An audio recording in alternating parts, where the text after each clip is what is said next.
हम लोग बात कर रहे थे आपका पर्सन या पर्सनालिटी। हर मानव प्राणी पर्सन हो और उसके पास पर्सनालिटी हो जरूरी नहीं है। और ये दशा तो आज भी है। आज भी हर मानव प्राणी को आप पर्सनालिटी माने या पर्सन माने ये आवश्यक नहीं है। बहुत बार उसे पर्सन और पर्सनालिटी ये नहीं मिलेगी। तो पर्सन क्या है, पर्सनालिटी क्या है,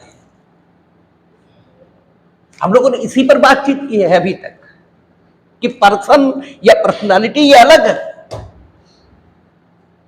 और मानव प्राणी होना ये दीगर बात है। ठीक है, आप मानव प्राणी हो सकते हैं लेकिन आपकी पर्सनालिटी न हो यह भी हो सकता है। और ऐतिहासिक रूप से इस बात को अनुभव ड्रामा के क्षेत्र में किया गया था। किसी ने ध्यानपूर्वक ड्रामा को देखा और उसने ये पाया कि जो ड्रामा का कलाकार है वो भूमिका तो किसी और की निर्वाह कर रहा है और मानव प्राणी के रूप में उसके मां बाप ने उसे जो नाम दिया वो उसका कुछ अलग, वो कोई और है और जिसकी भूमिका को वो पर्दे पर जी रहा है वो कोई और है। और लगता यूं है मानो वही वो है। और इसका सबसे बेहतर उदाहरण आप इसमें देख सकते हैं कि बताया जाता है कि जो रामायण में राम और सीता बने, ठीक है, वो जब निकल रहे हैं तो लोग उन्हें उसी ढंग से, ठीक है, रेस्पेक्ट और सम्मान ये दे रहे हैं मानो वे राम और सीता ही है, जबकि नहीं है। ठीक है, इसका मतलब यह हुआ कि व्यक्तित्व तो अलग बात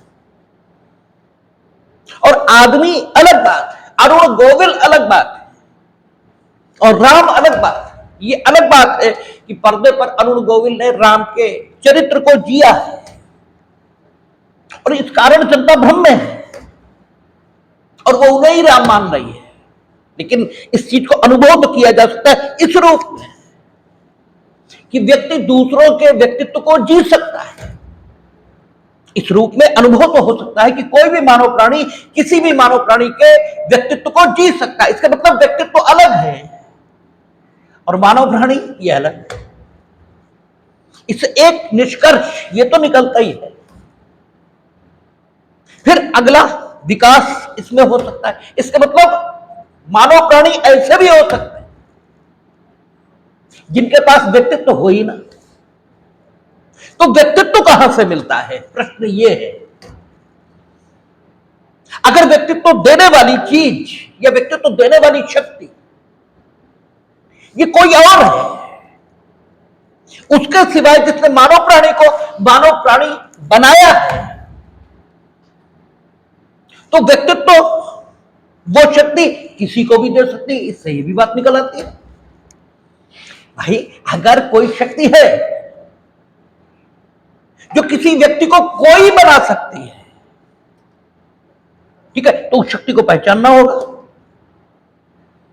ठीक है, वो शक्ति, इसका मतलब यह हुए कि जब एक मानव प्राणी को दूसरा मानव प्राणी बना सकता है, ठीक है, तो सवाल यह कि वो शक्ति किसी को भी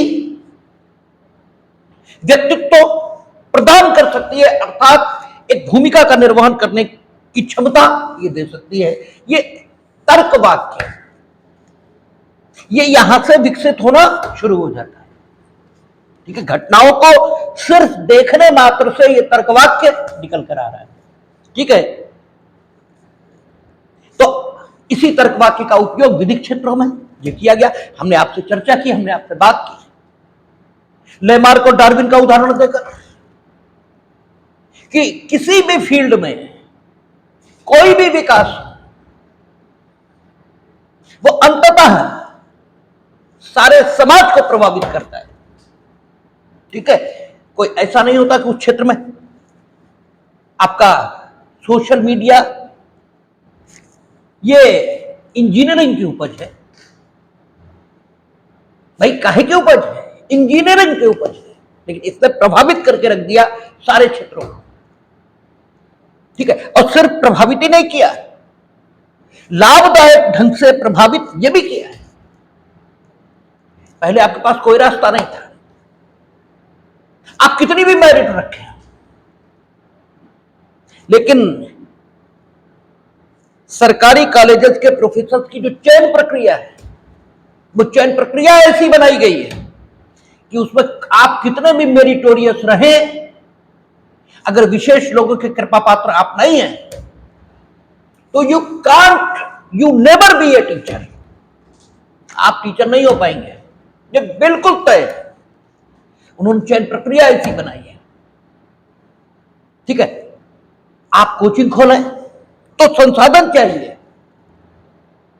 और वो संसाधन जुटाने की भी आपके पास स्थिति नहीं है,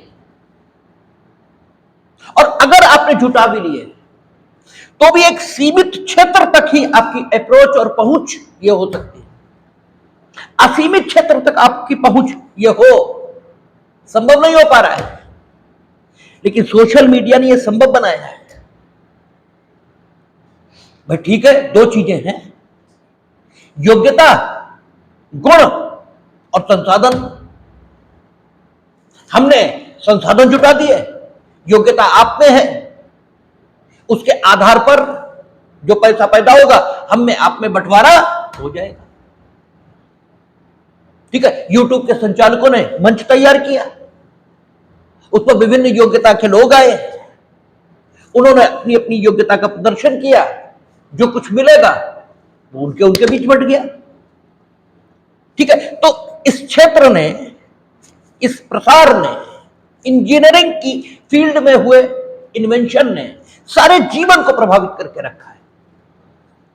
उदाहरण हम सिर्फ इसीलिए दे रहे हैं कि कहीं भी कोई विकास होता है वो सारे जीवन को प्रभावित करता है। ठीक है, लैमार्क और डार्विन ने जो थ्योरी दी, उसके आधार पर विधिक क्षेत्रों में मानव के समानता की अवधारणा, इसे बल मिला, क्योंकि डार्विन ने कहा कि सभी मनुष्य अंततः, ठीक है, कोशिकाओं के विकास का परिणाम है। ठीक है ना, उनका कायिक विकास हुआ है। अब जो कायिक विकास हुआ, इसका मतलब यह हुआ कि सभी मनुष्य विधि की दृष्टि में समान है और उन्हें समान होना चाहिए। क्यों? क्योंकि उनका जो निर्माण का मटेरियल है वही सेम है, तो भिन्नता का कोई आधार दिखता नहीं। तो डार्विन के द्वारा विकसित सिद्धांत ने विधि को प्रभावित किया। सोशल मीडिया इसने प्रभावित किया संपूर्ण जीवन को, और उसका विकास इंजीनियरिंग की फील्ड में हुआ। ठीक है, तो किसी भी फील्ड में, ड्रामे की फील्ड में यह बात ध्यान में आ रही है कि यह संभव है कि किसी भी मानव प्राणी को एक विशिष्ट भूमिका का निर्वहन करने के लिए सक्षम ये बनाया जा सकता है, भले ही वो कोई भी हो। इसका मतलब यह भी निकला कि ऐसा भी हो सकता है कि कोई मानव प्राणी किसी भूमिका को, ठीक है, निभाने में अक्षम हो, ये भी हो सकता है। दोनों बातें, यानी मानव प्राणी अलग है, मानव प्राणी अलग है, और उसके द्वारा निर्वाह की जाने वाली भूमिका ये अलग है। और जो उस भूमिका का निर्वहन कर सकता है, उस मानव प्राणी को ही कायदे से व्यक्ति या पर्सन ये कहा जाना चाहिए। यानी पर्सन अलग है, मानव प्राणी अलग है। ठीक है, हमारी जो भूल है वो यही है कि हम मानव प्राणी और पर्सन को अलग अलग करके नहीं देखते। हमें देखना है मानव प्राणी और पर्सन को अलग अलग करके। मानव प्राणी अलग और पर्सन अलग है, यह संभव है कि मानव प्राणी पर्सन न हो। ठीक है, क्योंकि पर्सन वो है जो एक पर्सनालिटी को जीने की क्षमता रखता है। ठीक है, वो पर्सन है जो एक पर्सनालिटी को जीने की क्षमता नहीं रखता। और पर्सनालिटी का भूमिका, एक एक शब्द का अर्थ समझते चलना चाहिए। जूरिस्प्रूडेंस में यही दिक्कत है बस, और ये नहीं आ रहा तो दिक्कत है। क्यों? समाज जीवन में जब कोई कोई अधिकार क्लेम करेगा, पहले यह देखना पड़ेगा कि पर्सन ही अधिकार का भोक्ता हो सकता है। क्या यह पर्सन है? क्योंकि मानव प्राणी है, इससे कुछ नहीं होता। ठीक है, ये मानव प्राणी के रूप में हमारे सामने खड़ा, इससे क्या मतलब है? और इस फर्क को, ठीक है, समाज के अधिकांश लोग नहीं जानते हैं कि मानव प्राणी पर्सन नहीं होता। ये विधिक क्षेत्रों के लोग ही जानते हैं, इसीलिए वे विद्वान हैं। ठीक है, वो विद्वान क्यों है? इसीलिए क्योंकि वे ये जानते हैं कि प्रत्येक मानव प्राणी पर्सन नहीं होता। और पर्सन हम उस मानव प्राणी को कहेंगे, पर्सन या व्यक्ति, हिंदी में व्यक्ति कहेंगे उसे, पर्सन या व्यक्ति हम उस मानव प्राणी को कहेंगे जो एक भूमिका का निर्वहन करने में सक्षम है, अर्थात जिसके पास व्यक्तित्व है, पर्सनालिटी है। और पर्सनालिटी किससे बनेगी? ये एक सवाल है। पर्सनालिटी बनेगी जब आपको अधिकार और कर्तव्य धारण करने योग्य माना जाएगा, तब पर्सनालिटी बनेगी। और आप अधिकार और कर्तव्य धारण करने योग्य हैं, ये कौन डिसाइड करेगा? कानून। कानून अगर आपको अधिकार और कर्तव्य धारण करने योग्य मानता है, only then you can be a person, otherwise you can't be. ठीक है, आप मानव प्राणी हैं, दिस इज नॉट सफिशिएंट। और यही कारण है कि जो सो कॉल्ड बीटेक टाइप के लोग, बीटेक टाइप कह रहा हूं क्योंकि टाइप उस परिधि को बढ़ा देता है जिसमें उन लोगों को शामिल किया जा सकता है जो बीटेक पास लोगों जैसी मनोवृत्ति रखते हैं। ठीक है, और वो सो कॉल्ड पढ़े लिखे से लोग होते हैं। है क्या? ये सारे सो कॉल्ड पढ़े लिखे लोग पदार्थ का अध्ययन करते आए, और पदार्थ निश्चित होता है, ठोस द्रव्य गैस अवस्था में होगा, परमाणुओं से मिलकर बना होगा, उस परमाणुओं के बीच संसंजक बल असंजक बल ये होंगे। गैसीय अवस्था में पदार्थ है तो संसंजक बल बहुत कम होगा, ठोस अवस्था में निश्चित सिद्धांत है, वो इन्होंने याद कर रखे। और ये उसी ढंग से सोचने के आदी हो गए, और ये मानने को तैयार नहीं है कि हर विषय की अपनी अध्ययन पद्धति है। और इसलिए जब उस विषय पर आप बात करें तो उस विषय के जानकारों से मिले, न कि अपनी बुद्धि वो लगाएं, क्योंकि आपकी बुद्धि इतनी विस्तृत नहीं हो सकती। वो परमात्मा ही है जिसकी बुद्धि इतनी विस्तृत हो सकती है कि हर विषय पर सम्यक विचार कर सके। ये मानते हैं कि बस हम बीटेक हो गए तो दुनिया में हर चीज, हर बात और हर चीज हमें पता है। ये मानव प्राणी बस इनके हिसाब से पर्सन नहीं है, पर्सन नहीं है पर्सन। क्योंकि कानून की दुनिया में पर्सन वो है जिसे कानून अधिकार और कर्तव्य धारण करने योग्य मानता है, उसके अलावा कोई पर्सन नहीं।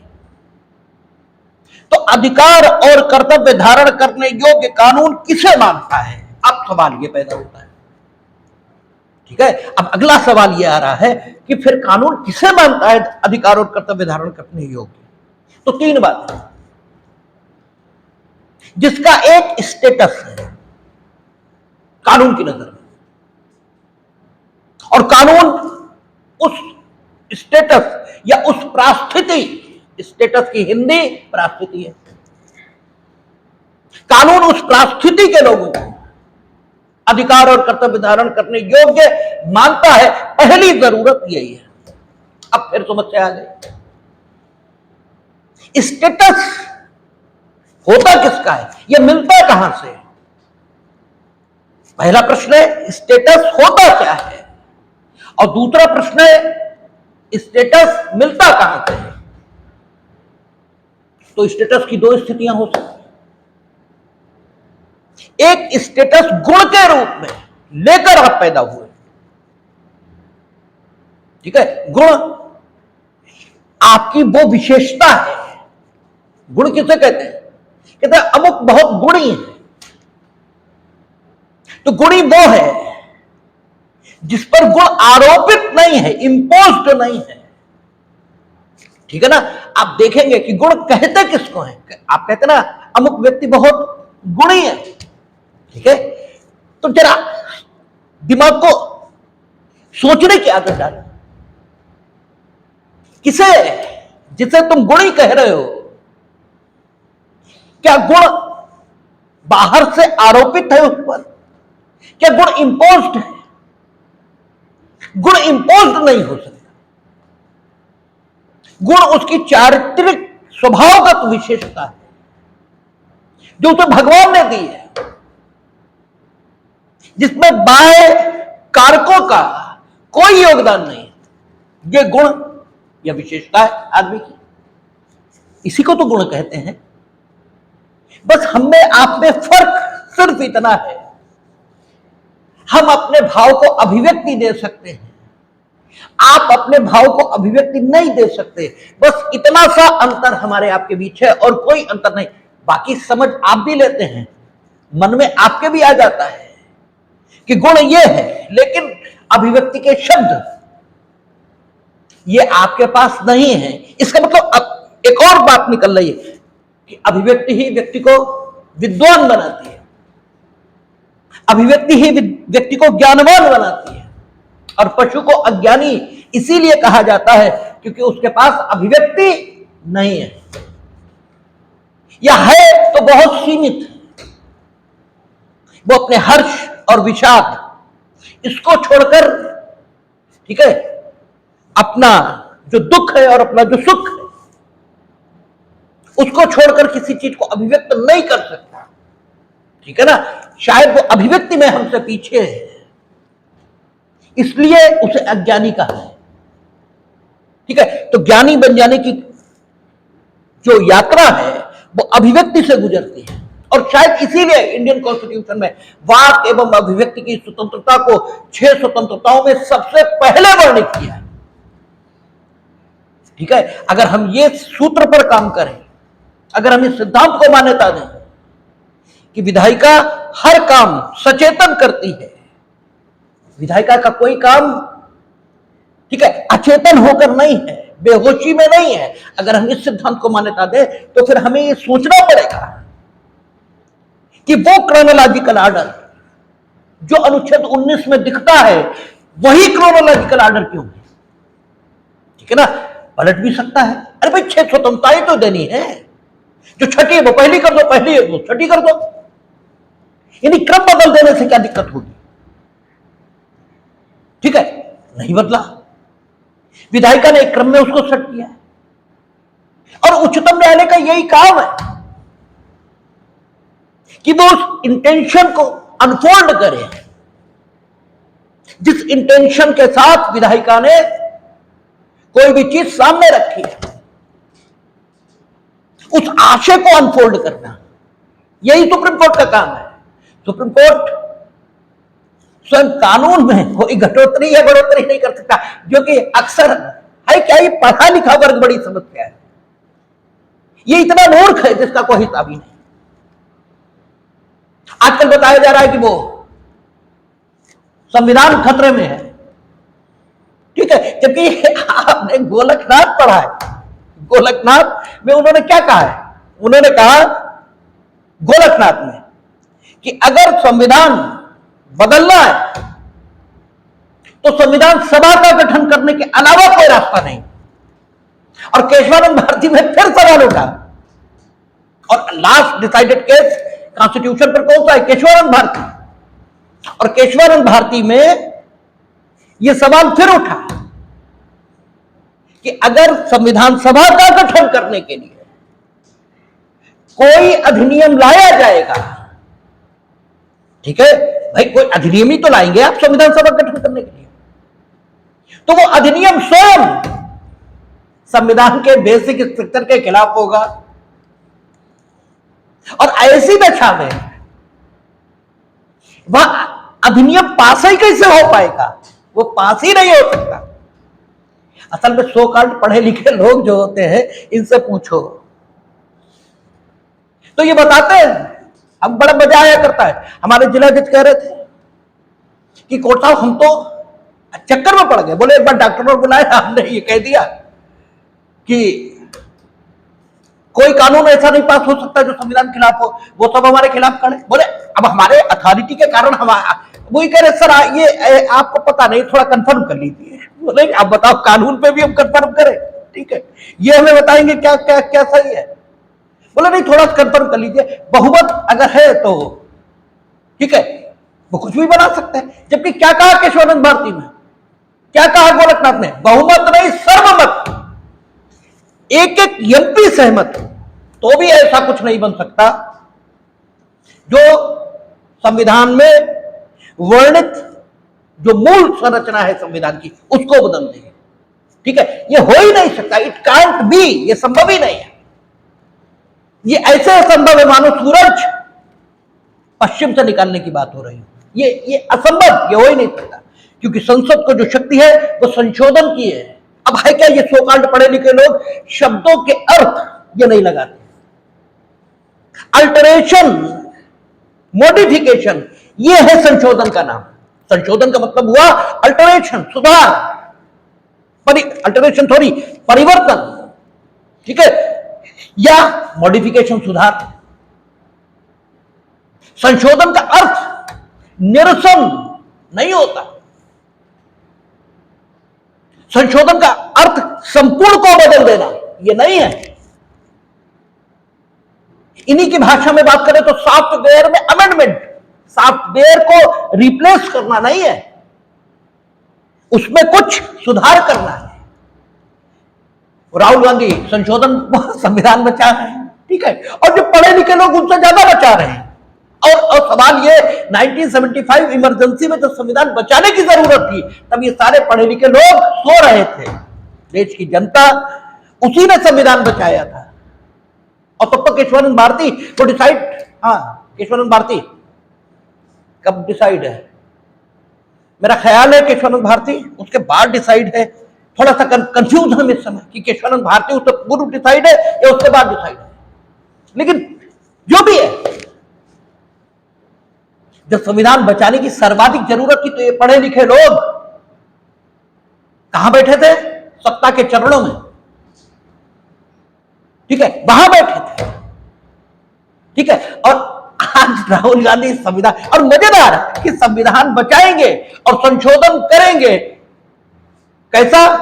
जो आरक्षण की सीमा को बढ़ाएगा, क्योंकि वो भी नहीं हो सकता, वो भी नहीं हो सकता, क्योंकि ये कह रखा है, ठीक है, कि जो एफिशिएंसी ऑफ द कॉन्स्टिट्यूशन है वो sorry efficiency of the administration है, प्रशासन की प्रभावकारिता है वो, ठीक है, उसको कोई नुकसान नहीं होना चाहिए। और डेमोक्रेसी, इसको भी संविधान के बेसिक स्ट्रक्चर का भाग ऑलरेडी घोषित कर रखा है। किसमें? इंदिरा गांधी राज्य राय में।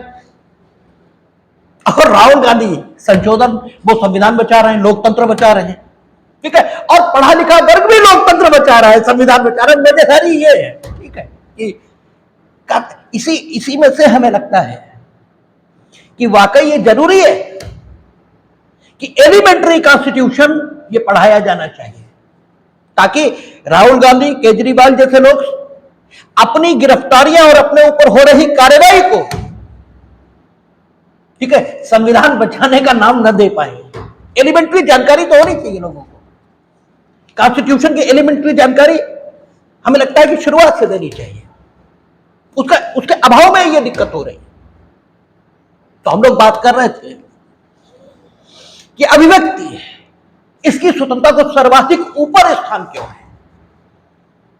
क्रोनोलॉजिकल ऑर्डर हम जब देखते हैं सबसे ऊपर है, उससे ऊपर कुछ है ही नहीं। और जो उससे ऊपर कुछ नहीं तो कोई तो कारण होगा। अनावश्यक निरर्थक विधायिका कोई काम नहीं करती, इसका मतलब अभिव्यक्ति सबसे महत्वपूर्ण स्वतंत्रता है, उससे महत्वपूर्ण कुछ है ही नहीं। दैट इज व्हाई, ठीक है, the freedom of speech and expression has got the first place, ठीक है, पहला स्थान उसे मिला है। क्यों? वही ऐसी चीज है जो आपको मानव प्राणी से निकालकर व्यक्ति बना देती है। आपके डेवलपमेंट की, आपके विकास की पहली यात्रा मानव प्राणी से व्यक्ति हो जाने की यात्रा है। आप मानव प्राणी के रूप में जन्मते हैं, लेकिन व्यक्ति के रूप में आपका विकास होता है। वही कहते ना कि भगवान और टेलर में क्या फर्क है, तो उन्होंने कहा God makes a man but a tailor makes a gentleman. Gentleman तो टेलर बनाता है ना, भगवान ने तो आदमी बनाया है कि God makes a man but a tailor makes a gentleman. ठीक है, तो सवाल यह है, आप तो मानव प्राणी के तौर पर पैदा हुए थे, लेकिन व्यक्ति के तौर पर आपका विकास हो, यह कानून ही करेगा। और कानून ये करने के लिए आपको एक विशेष स्टेटस देगा, आपकी एक विशेष परिस्थिति होनी चाहिए, और विशेष परिस्थिति से ही आपको व्यक्तित्व मिलता है।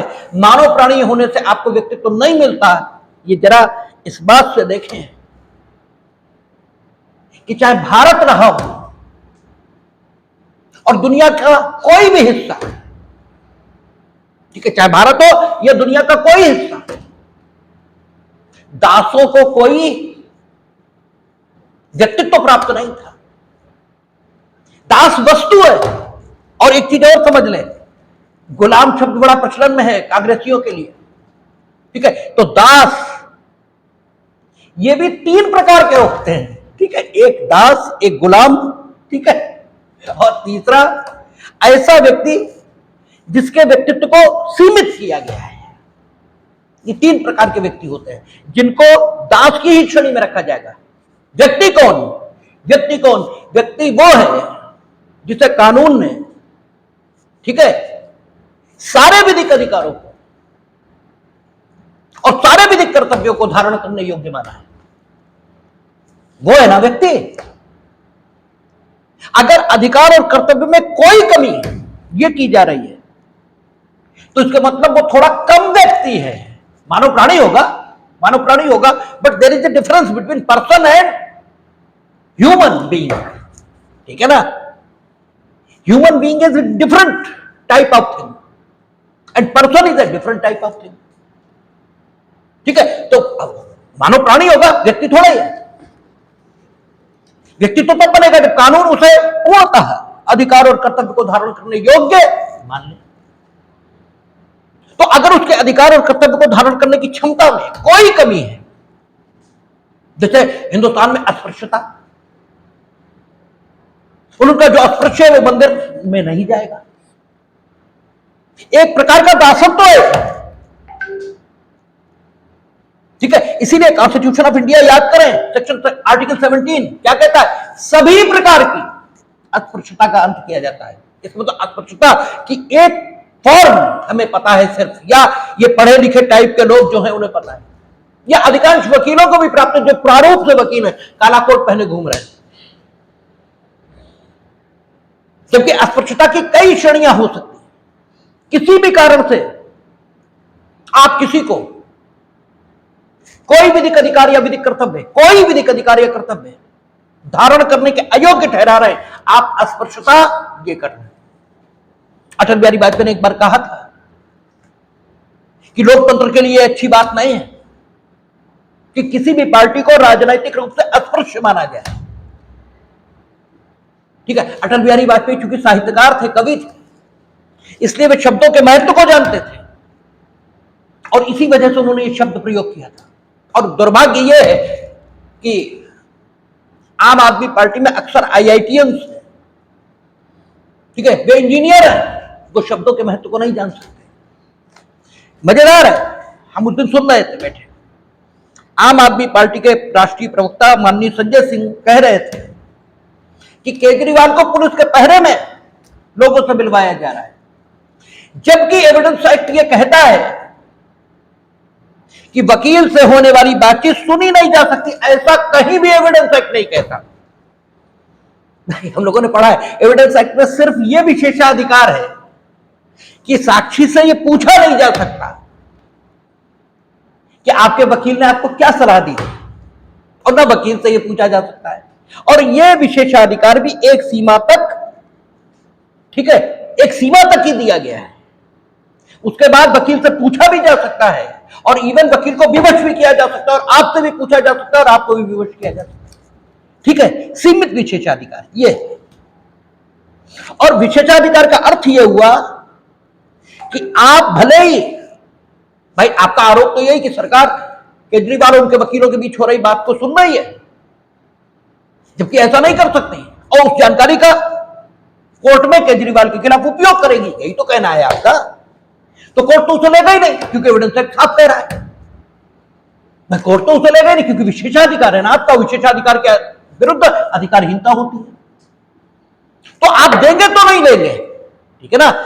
आप तो विधि के विद्यार्थी, इतना तो आप जानते ही हैं कि एविडेंस में जो ग्राह्य है वही लिया जाएगा, और विशेषाधिकृत कथन सुसंगत होते हैं किंतु ग्राह्य नहीं होते, ये तो मालूम है आपको।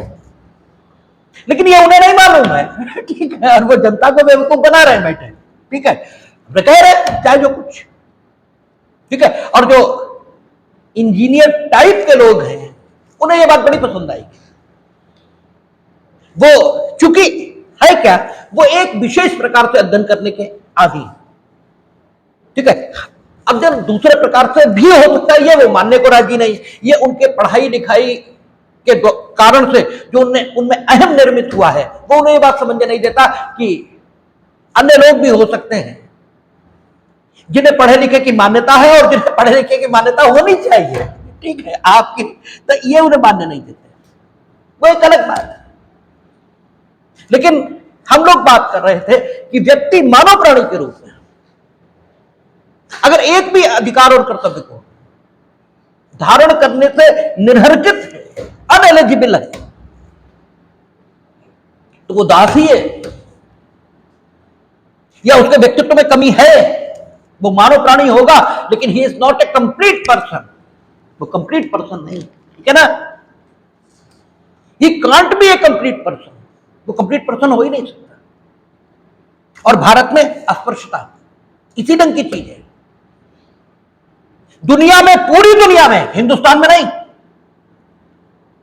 पूरी दुनिया में, चाहे रोमन, ठीक है, लॉ हो, चाहे इंग्लैंड का कानून हो, सब जगह स्त्रियों के सांपत्तिक और विधिक अधिकारों में बहुत कमी रही है, ठीक है। इसीलिए मानव प्राणी तो थी, जो ग्रेटर चेंज आया है कॉन्स्टिट्यूशन ऑफ इंडिया के आने के बाद, ठीक है, वो ग्रेटर चेंज यही है कि now they become a complete person, ठीक है ना। स्त्री संपदा जैसे कॉन्सेप्ट थे, ठीक है, वो सारी चीजें आपने हिंदू लॉ में पढ़ी है। तो कंप्लीट पर्सन ये अलग बात है। दासत्व की 3 श्रेणियां हैं, और दासत्व की दूसरी श्रेणी कौन है? गुलाम।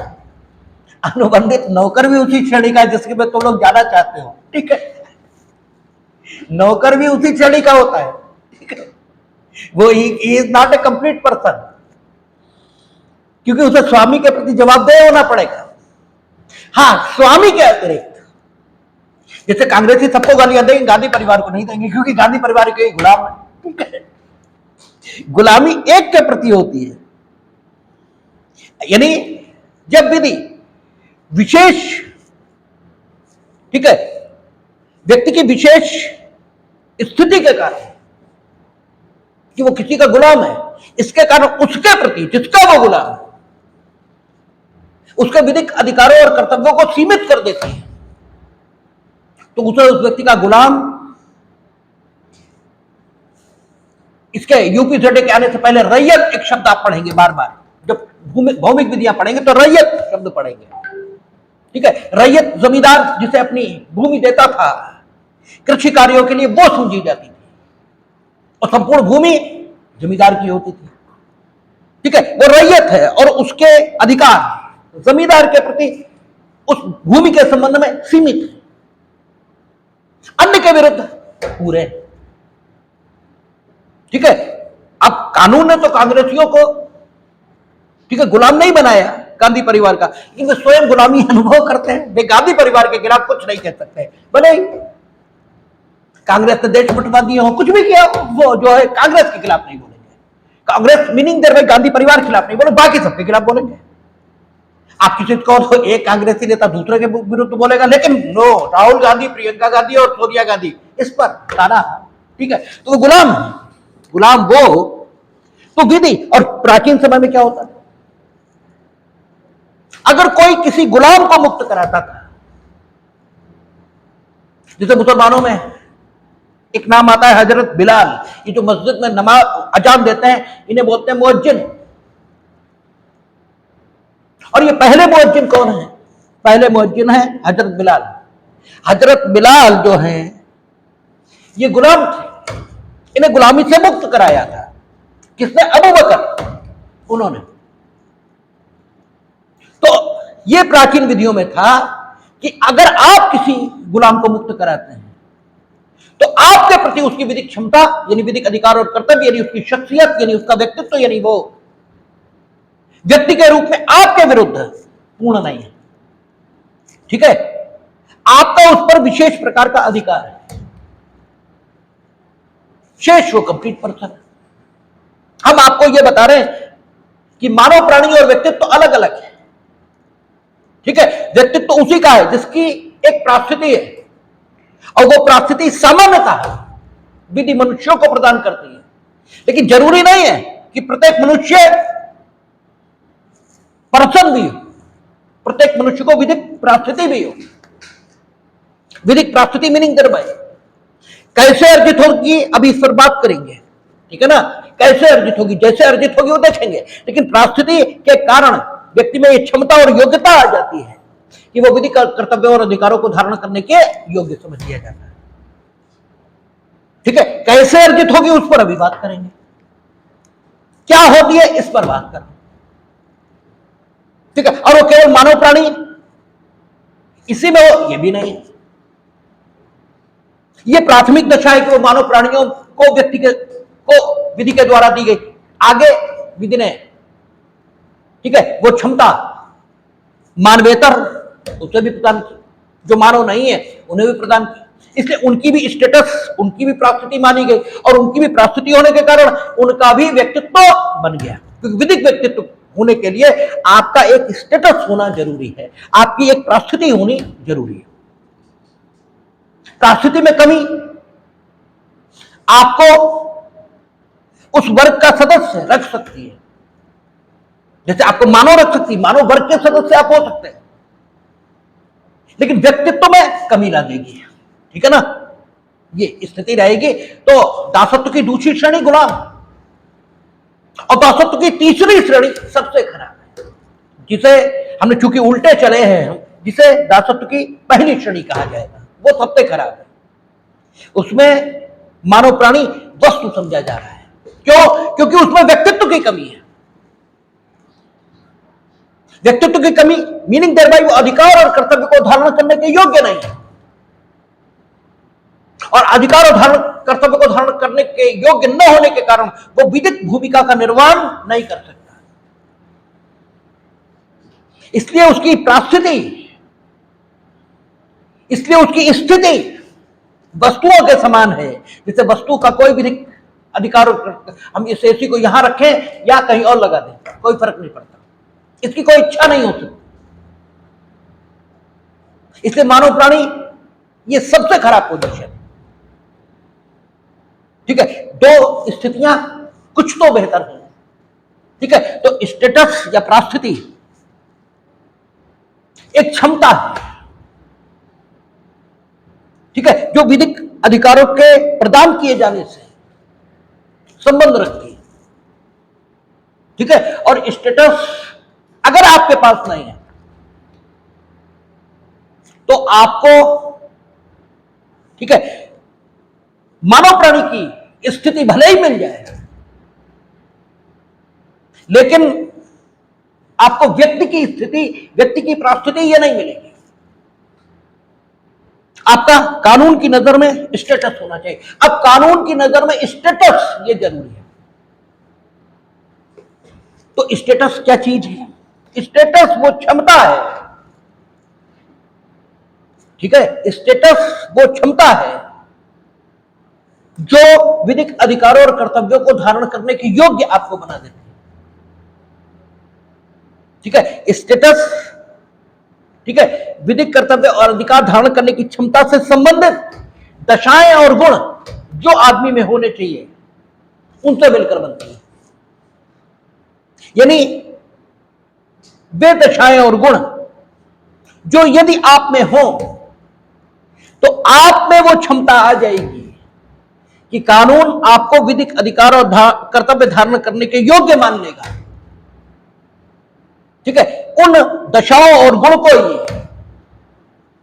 परिस्थिति या स्टेटस कहा जाता है। आपकी दशा और आपके गुण जो आपके साथ जुड़े हैं और आपकी उस दशा और गुण के कारण कानून आपको क्षमता युक्त मान रहा है। काहे के लिए? कि आपको अधिकार और कर्तव्य दिए जा सके। आपकी दशा, आपका गुण। जैसे पागल, उसमें गुण ही नहीं है, उसमें ये गुण यानी विशेषता, और हमने कहा था विशेषता अंतर्निहित होती है, ये आरोपित नहीं होती, ये इंपोज्ड नहीं होती। जो कुछ इंपोज्ड है वो विशेषता नहीं है, वो अधिकार है, वो कर्तव्य है। ये आरोपित होते हैं। क्षमता भी आरोपित हो सकती है, आगे देखेंगे। अभी फिलहाल क्षमता भी आरोपित होती है, क्योंकि आरोपित क्षमता के आधार पर ही विधिक व्यक्तित्व का निर्माण होगा, ठीक है। विधिक व्यक्तित्व यानी कृत्रिम, यानी जैसे निगम है, कंपनी है, इसका निर्माण होगा, वहां क्षमता आरोपित होगी। लेकिन अभी हम लोग विषय में प्रवेश कर रहे हैं, अभी हम घुस रहे हैं विषय में। तो गुण क्या है? गुण वो है जो आरोपित नहीं है, जो अंतर्निहित है, इनहेरेंट है, वो गुण है। जो इंपोज्ड है, आरोपित है, वो अधिकार, कर्तव्य, क्षमता कुछ भी हो सकता है, लेकिन गुण सिर्फ वही हो सकता है जो इनहेरेंट है। शुरुआती दौर में क्या माना है? स्टेटस क्या है? स्टेटस है वो क्षमता,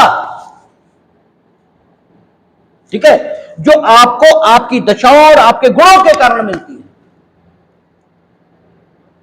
और जिसके आधार पर आप कानून की नजर में अधिकार और कर्तव्यों को धारण करने के योग्य हो जाते हैं।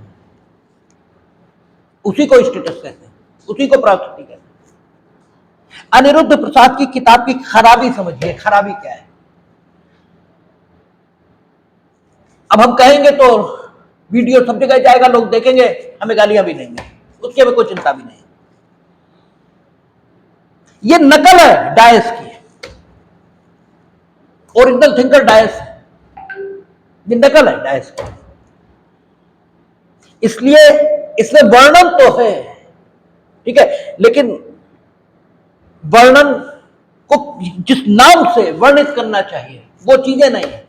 इसके कारण से इसे समझने में दिक्कत होने लगती है अगर इमेच्योर माइंड से इसे पढ़ा जाए, ठीक है। आप मैच्योर माइंड से पढ़ेंगे। जैसे प्रास्थिति क्या है? प्रास्थिति एक क्षमता है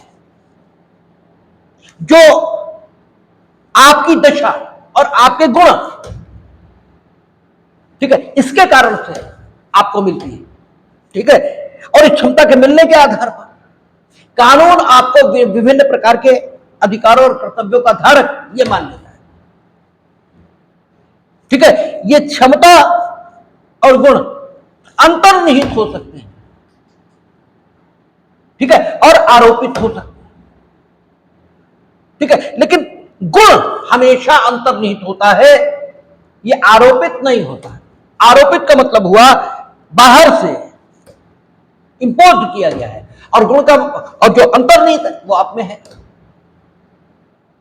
इस बात को इस रूप में अगर लिखते तो ज्यादा अच्छा होता, लेकिन वो तो नकल है, सीधे ट्रांसलेशन कर दिया, ठीक है, तो फिर वो समझने में दिक्कत होती है। लेकिन हिंदी में इससे, भाई हिंदी में है ही नहीं जूरिस्प्रूडेंस तो कोई स्टैंडर्ड बुक, जो है वो निहायतन बेवकूफी की और निहायतन दो कौड़ी की है, उनका कोई मतलब नहीं। और ये ओरिजिनल थिंकिंग है, ठीक है। तो आपका परास्थिति क्षमता है, ये दशाओं और गुण इससे संबंधित है। आपकी दशाओं और आपके गुणों के कारण आपको मिलती है,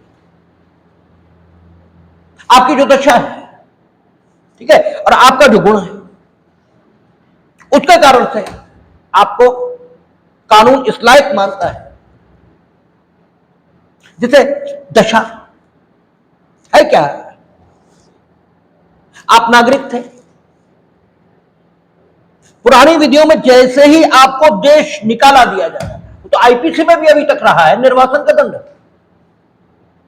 जैसे ही आपको निर्वासित किया गया, वैसे ही आपके सारे अधिकार और कर्तव्य खत्म हो गए, ठीक है। आपकी दशा ये ऐसी है, इसके कारण से आप मानव प्राणी होते हुए भी, आप मानव प्राणी हैं, मानव निर्वासित होने के बाद क्या मानव प्राणी होना खत्म हो गया? क्या आप जानवर हो गए? नहीं हुए,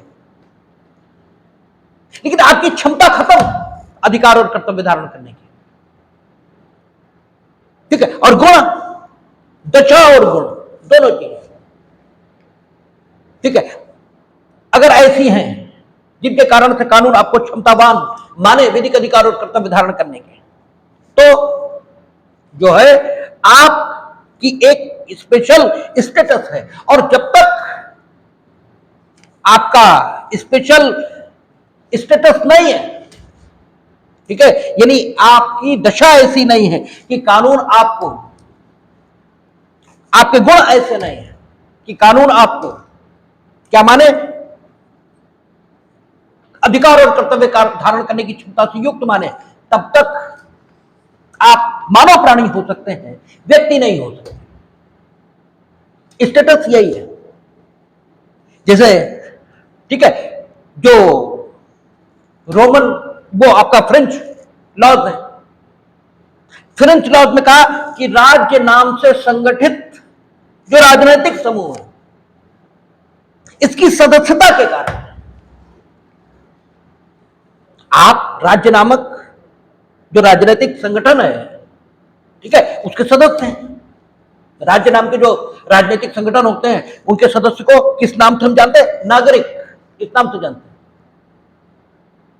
ठीक है। नागरिक इसी नाम से तो जानते हैं हम लोग। राज्य नामक जो संगठित राजनीतिक समूह है, उसके सदस्य है। इसलिए हमें क्या कहा जाता है? हम भारत के नागरिक,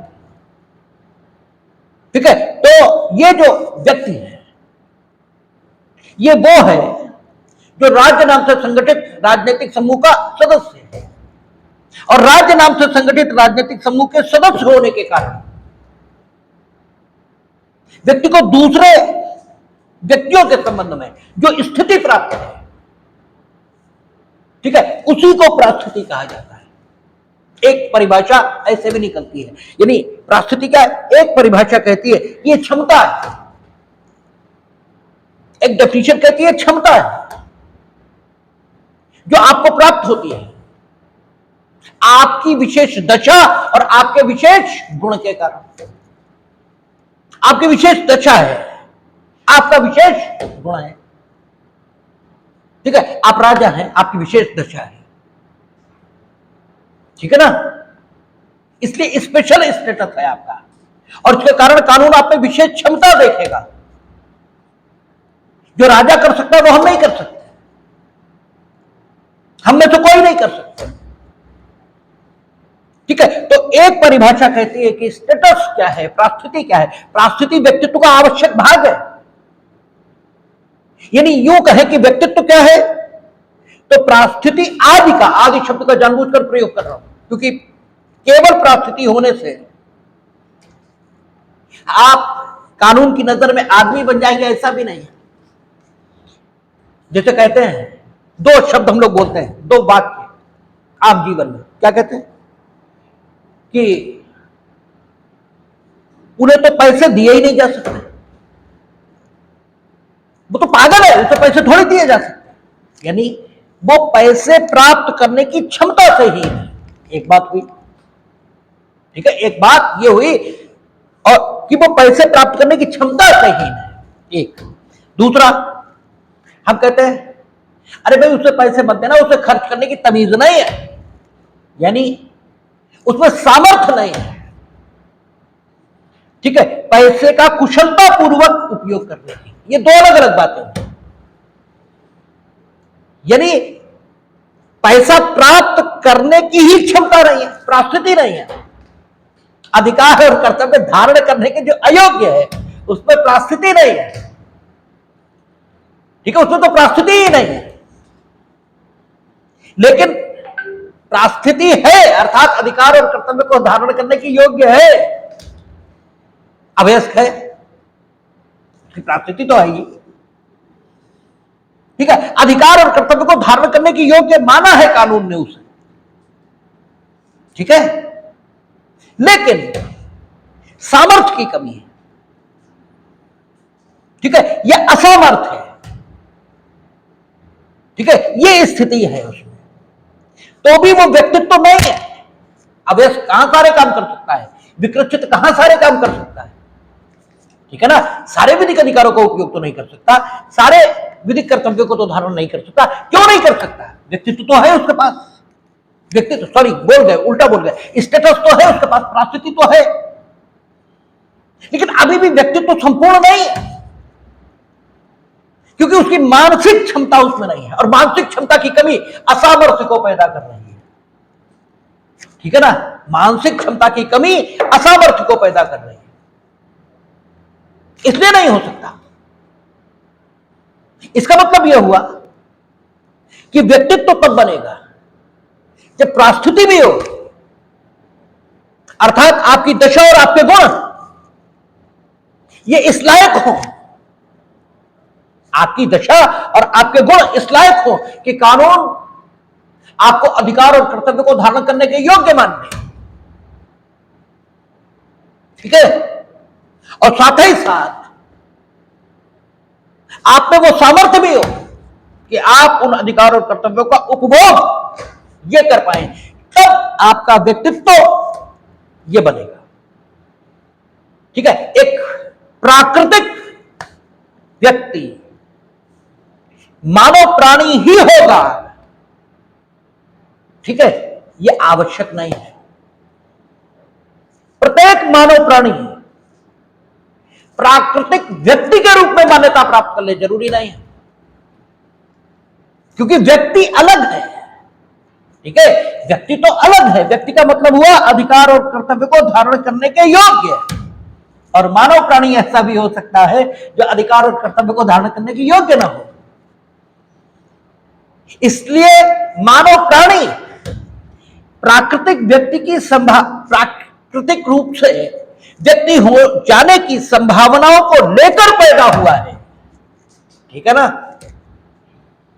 लेकिन उसका प्राकृतिक व्यक्ति हो जाना संभव तभी होगा जब कानून उसे ही योग्य मान ले। हमने पहले भी कहा था, पिछले लेक्चर में हमने कहा था कि मां और शिक्षक इसमें फर्क ही यही है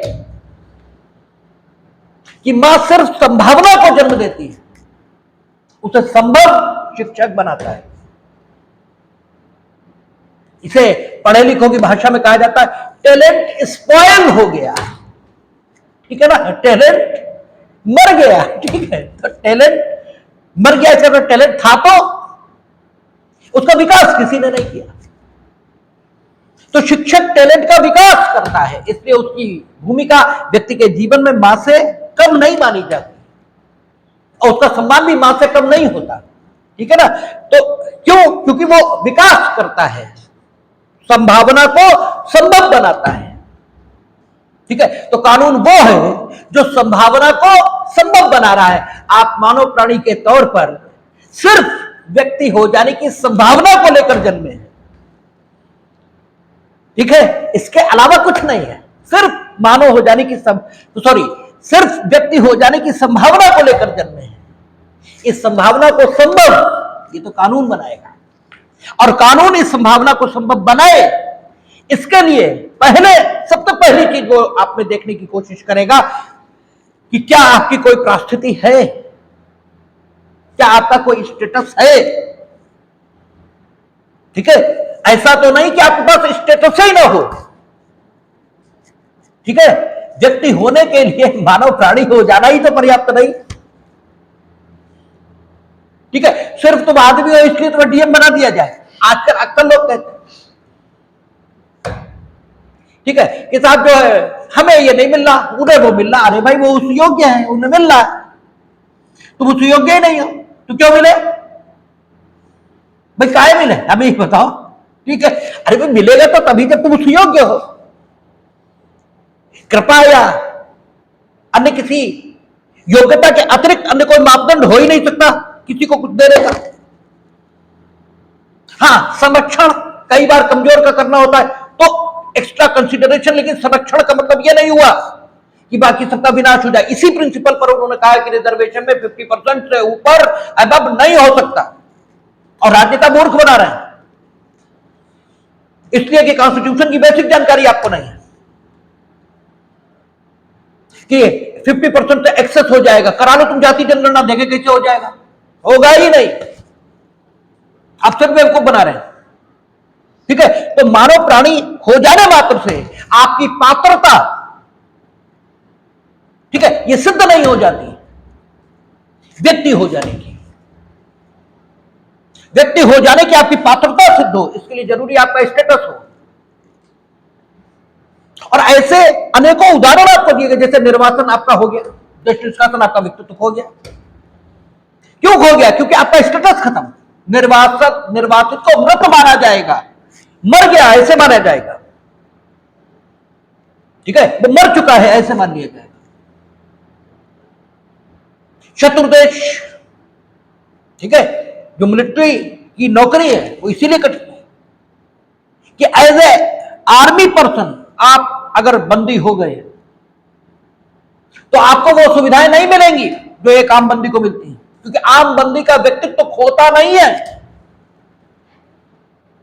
आम बंदी का व्यक्तित्व तो रहता है। अमेरिकन यहां रोहिंग्या यहां है, हम नहीं निकाल पा रहे हैं, without due process of law नहीं निकाल सकते। क्यों? व्यक्तित्व तो है उनके पास, वो अधिकार और कर्तव्यों को धारित कर रहे हैं। अनुच्छेद 21 है उनके पास, क्योंकि अनुच्छेद 21 कहता है किसी को भी। ठीक है, तो बड़ी बात है, ये बड़ी बात है। आप मानव प्राणी है, इससे काम नहीं चलेगा। आप यू मस्ट पजल। ठीक है, क्या आपके पास व्यक्तित्व होना चाहिए। You must puzzle the personality. और personality it is the combination, ठीक है, it is a combination of conditions and qualities.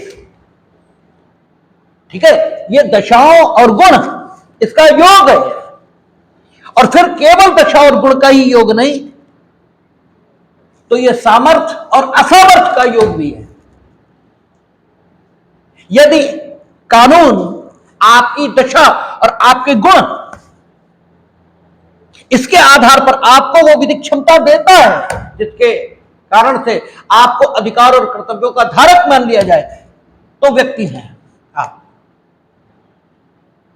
ठीक है, अन्यथा व्यक्ति नहीं।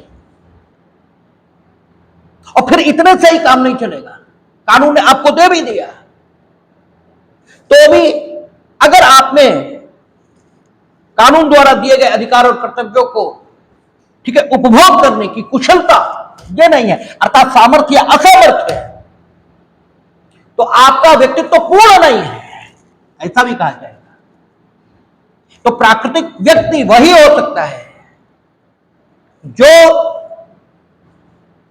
कहते जिसकी दशा और जिसके गुण इस लायक हैं कि कानून उन्हें अधिकार और कर्तव्य देने लायक ये मान लें। ठीक है, ट्रांसिटी को परिभाषित करते हुए कहा है कि राज्य के रूप में संगठित राजनीतिक समूह के सदस्य के तौर पर व्यक्ति की जो स्थिति है दूसरे व्यक्तियों के संदर्भ में, दूसरे व्यक्तियों के संबंध में आपकी जो स्थिति होती है वो आपके अधिकार और कर्तव्यों के कारण होती है। आपने तो हमारी बात मानो नहीं थे, नहीं, हम डीएम है, पता है तुम्हें, हम ये कह रहे हैं मानना पड़ेगा। इसका मतलब तुम उसे कर्तव्याधीन कर रहे हो, अपने से संबंधित कर रहे हो, सेवक के तौर पर। ठीक है, तो ये राज्य के तौर पर संगठित जो राजनीतिक समूह है उसके सदस्य के तौर पर व्यक्ति की जो स्थिति है अन्य व्यक्तियों के संबंध में, ठीक है, उसे परास्थिति कहते हैं। परास्थिति की परिभाषा है, स्टेटस की डेफिनेशन है, सेविनी स्टेटस को डिफाइन करता है। सेविनी कहता है कि आपका मिनट,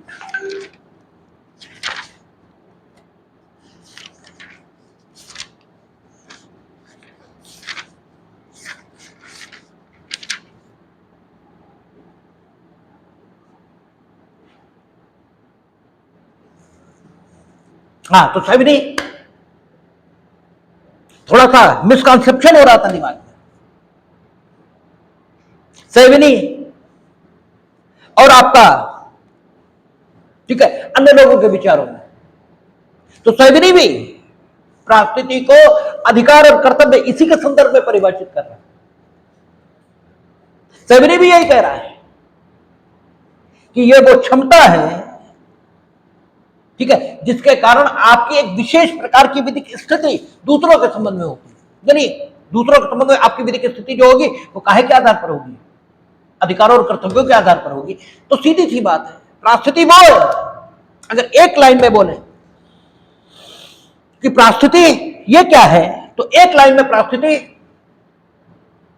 वो क्षमता है, ठीक है, जिसके आधार पर आप विधिक कर्तव्यों और, ठीक है, अधिकारों को धारण करने के योग्य बन जाते हैं। और वो क्षमता आपकी विशेष दशा और आपके विशेष गुणों का परिणाम होती है, ठीक है। अगर आपकी विशेष दशा नहीं है, विशेष दशा ये कहें या यूं अगर कहें तो ज्यादा करेक्ट होगा कि अगर आपकी विशेष दशा नहीं है, अर्थात आप दास नहीं है, आप चतुर्दश के बंदी नहीं है, ठीक है, तो आपकी विशेष दशा मानी जाएगी। विशेष दशा मानी जाएगी मीनिंग देयर बाय वो दशा मानी जाएगी जिसमें कानून आपको सामान्यतः एक व्यक्ति के तौर पर विकसित किए जाने के लिए योग्य मानव प्राणी के रूप में स्वीकार कर लेता है। और चूंकि समाज में अधिकांश मानव प्राणी न तो दास है और अधिकांश मानव प्राणी ये चतुर्दश के बंदी भी नहीं है, ठीक है, अधिकांश मानव प्राणी कानून से बहिष्कृत ये भी नहीं। जिस सन्यासी कानून से बहिष्कृत माना जाता है, मानव प्राणी तो वो रहता है लेकिन वो कानूनों के अधीन नहीं होता, ठीक है। आप कहें दांडिक विधियों के अधीन होता है, वो होता है, हम प्राचीन विधि की बात करें, ठीक है। बैरागी या कानून द्वारा बहिष्कृत, ये एक उदाहरण है। कानून द्वारा बहिष्कृत कोई भी व्यक्ति है जिसे कानून अपना संरक्षण, अपना लाभ नहीं देना चाहता, तो वो क्या हो जाएगा?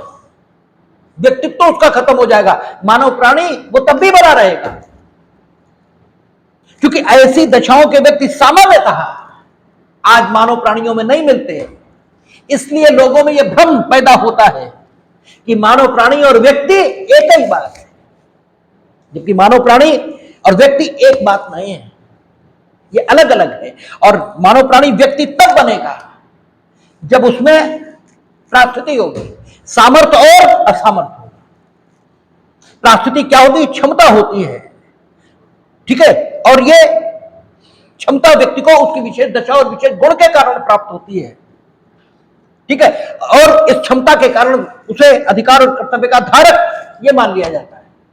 तो क्या होती है परास्थिति, ये बता दिया गया। कैसे अर्जित होगी परास्थिति, मिलती कैसे, ये आरोपित है, ठीक है, या ईश्वर द्वारा प्रदत्त है, ठीक है ना, ये प्रदत्त है या अर्जित है, बस ये और विवाद का विषय बचा। और इसी पर हेनरी मैन है, हेनरी मैन कहते हैं कि विकास जो हुआ है वो इसी का नाम है कि हमने ये स्वीकार किया कि परास्थिति अर्जित भी हो सकती है, क्योंकि पहले यही माना जाता रहा ये प्रदत्त है। इसीलिए उन्होंने कहा कि संचलन किधर है? परास्थिति से संविदा की, ठीक है ना। संचलन यानी समझौता करके भी परास्थिति दी जा सकती है, ठीक है, और यानी कोई प्रदत्त भी कर सकता है परास्थिति, और कोई प्रदत्त कर सकता है तो कानून प्रदत्त कर सकता है। यानी हम लोगों ने प्राकृतिक व्यक्ति के, ठीक है, या यूं कहें हम लोगों ने आज मानव प्राणी के प्राकृतिक व्यक्ति हो जाने के लिए आवश्यक दशाएं, ठीक है, उनका अध्ययन किया।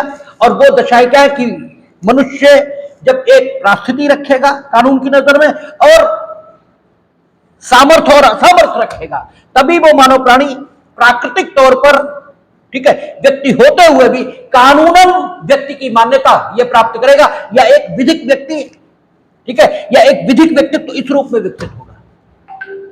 ठीक है, और परिस्थिति क्या है? यह एक क्षमता है जो व्यक्तित्व को प्रदान किए जाने के लिए आवश्यक है। परिस्थिति कैसे अर्जित होती है, इस पर कल हम लोग बात करेंगे। देखिए